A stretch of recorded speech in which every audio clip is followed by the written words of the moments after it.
وعن أنس رضي الله عنه عن النبي صلى الله عليه وسلم قال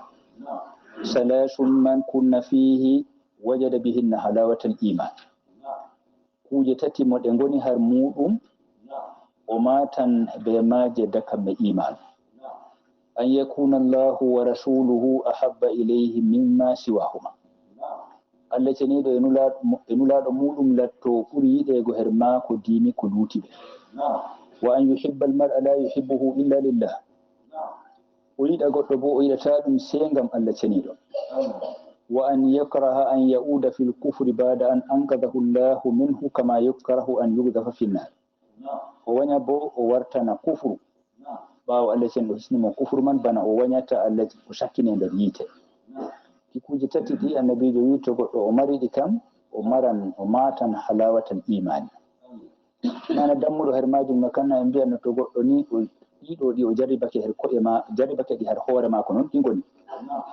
Allah ceniɗo nulaɗo muɗum ɓuri yiɗego her mako din ko luti ɗum fuu o yiɗa goɗɗo bo o mati ɗum her nasku mako o yiɗay ɗum sey ngam Allah to o numi lorago walla fukkitago walla lorago har kufru man ɗo man bo latto ni bana to o sakkinama har nder yiite ka o matan dakam me imanu to o mati ɗi har mako man ɗo o matan dakam me imanu ma imam al-Baydawi fassiro mawɗo o sharho men ɗo nakli har mako tafsiru bolle annabijo sallallahu alayhi wa sallam o waɗi yiide ɗum yiide nde hakkilo ɗo yiide nde ɓernde bo ɗo e to mbiɗen ni to wondo tati ɗi goɗɗo mati ɗi matan dakam me imanu man ɗo fati mata ɗum be ɓernde muɗum to amma o wi e ko nufete be yiide her ɗo alhubbul akli yiide nde hakkilo alladhi huwa itharu ma yaqtadi al-aqlu salim rucanahu yiide nde hakkilo bo subgo ko hakkilo hisgo hakkilo yamo suɓinda ni woni nicuɗum ni woni boɗɗum goɗɗo suɓat wa in kana ala khilafi hawa nafs ko ɗum latti ha giɗaɗe nasku mako kam ko luti non ɗum ɗum woni hakika yiide nde hakkilo yiide nde hakkilo nde subgo ko hakkilo darnugo suɓi ɗum ɗo latti boɗɗum ko latti giɗaɗe nasku goɗɗo kam nanon woni bo to o suɓi ko hakkilo nicini man ko ɓernde ma ko yiɗa ɗum subol ngol wi'ete ɗum yiide amma yiide lencitite nde ha hakkilo hubbil aklina o wi kalmarid yaafu dawa bana nyawɗo o yiɗa lekki biɗaɓɓihi ɓe ɗabi'a mako ni fayanfiru minhu o wañan o wirwa ha lekki man amma wa yamilu minhu o miilo o hoca lekki man bi muqtada aklihi be muqtada hakkilo mako fa yahwa tanawulahu be muqtada hakkilo mako ni o suune hocugo lekki man hutinirake amma har ɓernde kam o yiɗaki amma hakkilo hiitake ɗum man ɗum kam kanjum ɗum latti kisdal mako o hoca ɗum ko nde hakkilo ɓernde mako yerdaki ɗum bo fa ida ta'ammala al-mar'u أن الشارع لا يأمر ولا ينهى إلا بما فيه صلاح آجل أو خلاش آجل والأقل يقتضي رجحان جانب ذلك تمرا على الإتمار بأمره بحيث يسير هواه تبعا له ويتني قطو تقول تاسكتك شرع الله جنيدو وأمرتا وحدتا سيكو ودي هرمو مصلحة ودي هرمو ودكو imma wodgo man jonta imma wodgo majum her ko huciti hisku her ko huciti imma boɗenga jotta walla bo hisku har ko huciti nden umroje Allah cenɗo ɗe gurtata ko ni gurta kuje ɗiɗi man imma wodi salahun ajilun walla bo khalashun ajilun kisdam cabbitotoɗam to waɗaklu yaktadi rujhana janibi dhalik e hakkilo bo noon hiitoto niicugo wuttudu bolwa ɗum ɗum to tamarrana alal itimar to hakkilo nicini ɗum hakkilo ngon ngo elto dow umritago ko Allah umri bi hayso yasiru hawahu ko Allah umri man ɗum lattu ɗum giɗaɗe mako bi hayso yasiru hawahu taba Allahu giɗaɗe mako latti to tokkani ɗum ko Allah cenɗo umri wa yaltaju bi dhalika o weltinoro ɗum iltizazan akliyan beltinoraki ki hakkilo na beltinoraki o nani kamɓe majum ha nder ɓernde la beltinoraki ki hakkilo idil iltisajul aqli idraku ma huwa kamalun wa khayrun ngam beltinaki gal jiha hakkilo kam hewtago nda ɗum kam ɗum timmididgo ɗum khayru min haysu huwa goɗɗo warana ɗum bo ɗum latti iltisajul aqli nden kan ɗiɗo ɗi to goɗɗo ni o yiɗi Allah cenɗo e mlaɗo muɗum o yiɗan goɗɗo bo o yiɗata ɗum se ngam Allah o wañan bo o sakkina her nder kufru bana o wartana kufru bana o wayrata o sakkina nder yiite ɗiman ɓe de ko tafsir e baydawi holli ɗo to ɗi gasi har goɗɗo kam ko Allah wi umri mo be ko Allah haɗi mo ko Allah umri mo ɗum o huwan ɗum o andi ɗum kanjum latti hayru kanjum latti masla hakkilo mako ka ɗo weltinoroɓe kanjum man ɗum o huwa hatta ko wondo beltinaki man na ɗum hagal jiha naskubo ko ɗum teddi her naskubo ɗum latti imam al baydawi wi ko nufa be hadisewol ngol وعن ابي هريره رضي الله عنه عن النبي صلى الله عليه وسلم قال النبي صلى الله عليه وسلم وي شقة يظلهم الله في ظله يوم لا ظل إلا ظله jeeɗiɗo Allah cenɗo ɗownan ɗum nder ɗowdi les ɗowdi arsimo ñande wala ɗowdi sey ɗowdi Allah ceniɗo yimɓe jeeɗiɗo ɓe ɗownete les arsi Allah ceniɗo ñande wala ɗowdi sey ɗowdi Allah ceniɗo sey ɗowdi arsi man ha darorde dargal man yimɓe daroto har nangeji wulwendeji mbaɗa wulwende moy fu deydey yake kuuɗe muɗum goɗɗo ha kolɓure muɗum goɗɗo ha korlal goɗɗo ha dawɗe goɗɗo ha woɓa tuuta moy fu wulwende mum be hoore muɗum har nder darorde satunde nange ɗo ɓadi e maɓɓe ɓe ɗon ngulinani ñande nden Allah cenɗo ɗownan yimɓe woɓɓe bo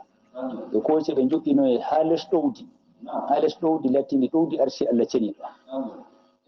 en piyanta Allah ceniɗo bandol enama misalu man bana yimɓe jeeya tribune ni ɗo ɗon dari har nange to tribune bo ɗon yimɓe ɓen bo wayne en kamɓe jooɗoto ha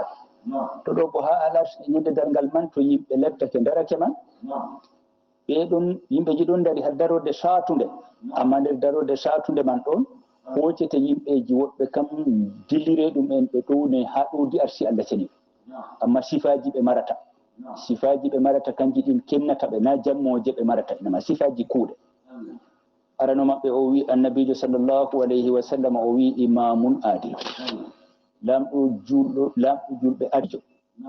kanko o kamɓe man kam fuu ɓe moftete ɓe joƴƴinoye her les ɗowdi arsi Allah ceniɗo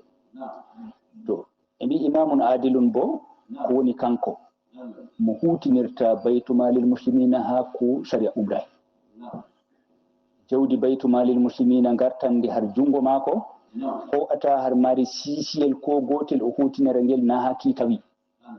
to lettake ni hargal jihare jawdi ɗo o tongi hoore maako o hutinirta ko ɗume sey ko Allah wi her jawdi man ɗo jiyaji luttude bo en tawan o toñatako kadi o toñatako goɗɗo o ho'a hunde mum toñatako en tawan o timmidiɗo gikkuji fu ngam nagal jiha jaalago naskugal jiha jawdi ɗo latti ko ɗum saggo fiifu sakko bo jawdi man ɗo ɗoɗɗon man kanjum latti wasila laamu majum foti o ho'andi dow laawol amma o sembiɗinirandi laamu maako amma ɗum tokkaki laawol to kamɓen imamun adilun man o ɓe mbi mo hutinirta jawdi baytumalil muslimin ha haajeji muɗum to irin ɓe man ɗo her darorde man ka fu ɓe moftete ɓe jaare ha ɗowdi arsi Allah ceniɗo wa shabun nasha'a fi ibadatillahi azza wa jal e derkejo suka ƴonkiɗo her rewgo Allah ceniɗo derkejo o suka o na o ñawɗo na o tampuɗo en goɗɗo lattiɗo cembiɗiɗo har ɓandu mum marɗo yakeji mum be nder kaku muɗum amma nden bo o mawni o ƴonti nder rewgo Allah ceniɗo nder kaku majum jamu margo wasilaji ɗum kam fu waɗaymo o sokki dow lawol man ɗum wakkatire bo wakkatire sabab wakkatire pañakunde ɗum wakkatire sanne amma o dabti o tongi hoore maako ha o wuri jongore nde ɗo man o hettiri gaɗa nder kaku man o bo irin maɓɓe man bo fuu ɓe moftete kamɓe bo ɓe gurtine her ko yimɓe dari nder nangeji man nder wulwende ɓe ɗowno e ha arsi Allah ceniɗo wa rajulun qalbuhu mu'allaqun bil masajid e gorko bo mo ɓernde mum ɗon ɓili her julurɗe ɓilago har ɓernde her julurde yani bana jotti fittirlawol ɗo ɓili her julurde nangol settaɓe julurde foroy to o bo ɓernde maako ɗon ɓili her julurde man yani to waran o hokka har ɗon wakkati to wurtake o dilli har saniji mako bo kadi bo nasku mako kam ɗon nde ɓe noddinana kadi bo ha o warta har julurde hakkilo mako kadi ruma ha julurde man na wara o jooɗo har mare foroy kan Seydina Umaru nde tawno goɗɗo ɗon no waɗa noon na o wurtinimo o wimo tawonnan min dinamin ya kuwoya to innama o waran o jooɗo o waran her nder julurde man ɗo wakkatiji ɗiɗum ɗo wakkatiji ɗi o ferwi her muɗum amma na kono fa be majum goɗɗo teɗina kuuɗe muɗum ɗe dunya her maslahaji muɗum ɗi guure muɗum wala deppo jooɗo har nder julurde man on latti nufaɗo haɗo la innama garan o hokka wakkatiji muɗum to hokki wakkatiji muɗum bo ɗon waati hakkilo ha fayin ha wara hokka wakkatiji mum har maare irin nonde nde bo nder yimɓeji man ɓe fuu ɓe hocceteɓe nder ko yimɓe dari ɗo ɓe jaare ha ɗowdi arsi Allah cen ورجلان تهابا في الله اجتمعا عليه وتفرقا عليه ɓe yimɓe ɗiɗo bo ɓe gingittiri har Allah ceni ɓe gingittiri har Allah ceniɗo ɓe kawti dow Allah ceniɗo on ɓe ceedi bo dow Allah cenɗo yani wala ko hawti ɓe mbaɗi ɓe giɗi ɓe gingittiri sey ngam diina sey ngam Allah ceniɗo na ngam filu na ngam kuugal gongal na leñol na ɗumen innama ɓe kawtu ɓe gingittiri ni ngam ɓe deɗiraɓe ha Allah ceniɗo ɓe kawti ha Allah cenɗo man ɓe seeday bo ni ha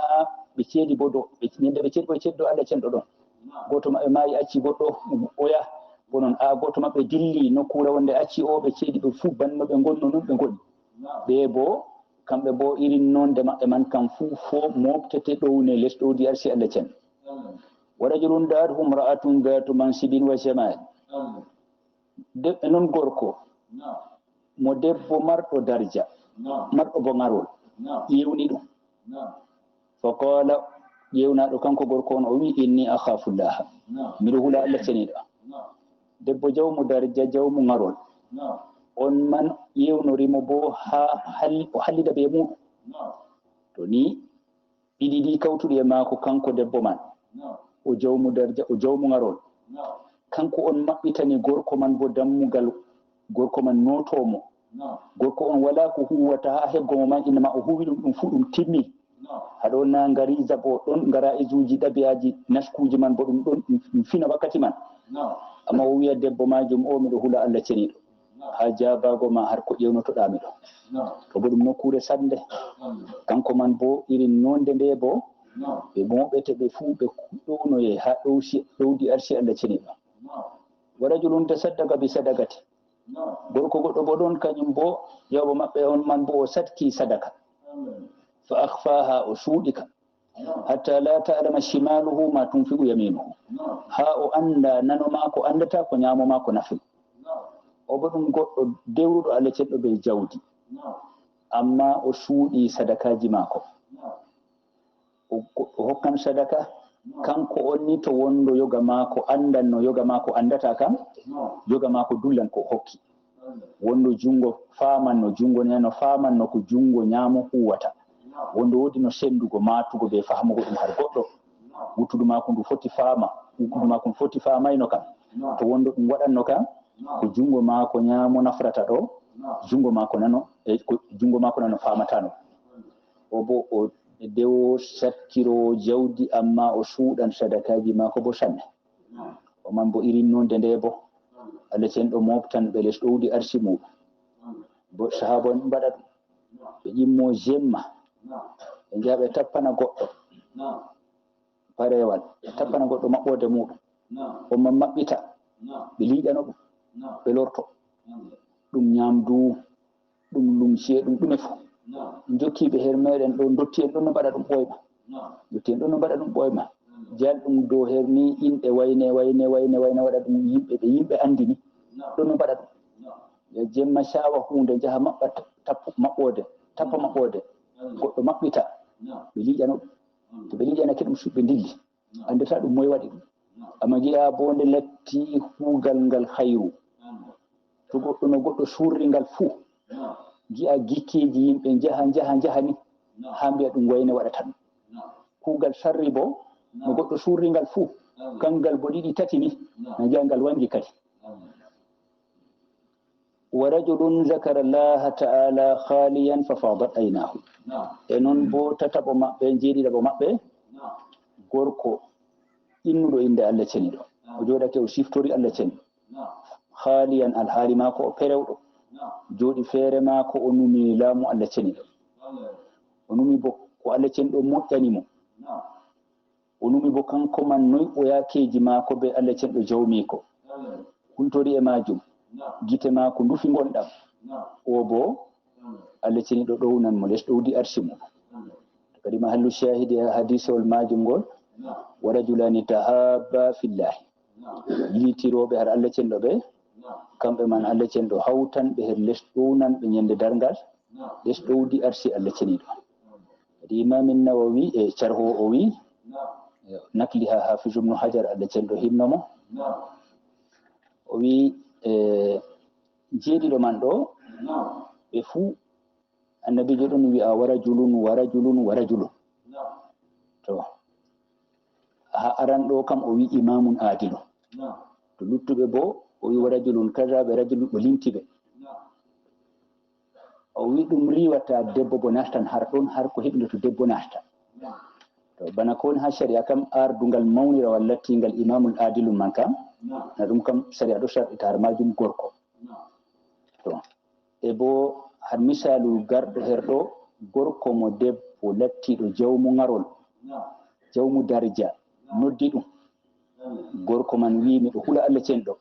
haɗo bona debbo wonata nokku ɗon to luttuɗi joyi kam ko fu debbo bo ɗon nder maji ni o wi ni kam wondo debbo gorko noddimo jawmu darje jawmu hunde o wi ɗum mi hulan Allah cenɗo wona to bana debbo on jawmu darja jawmu ngarol o noddi gorko gorko wi mi hula Allah cenɗo ko ɓittitinimo ha ɗo e filan bona noon ɗum wonata ɗum ɗon kadi kalanga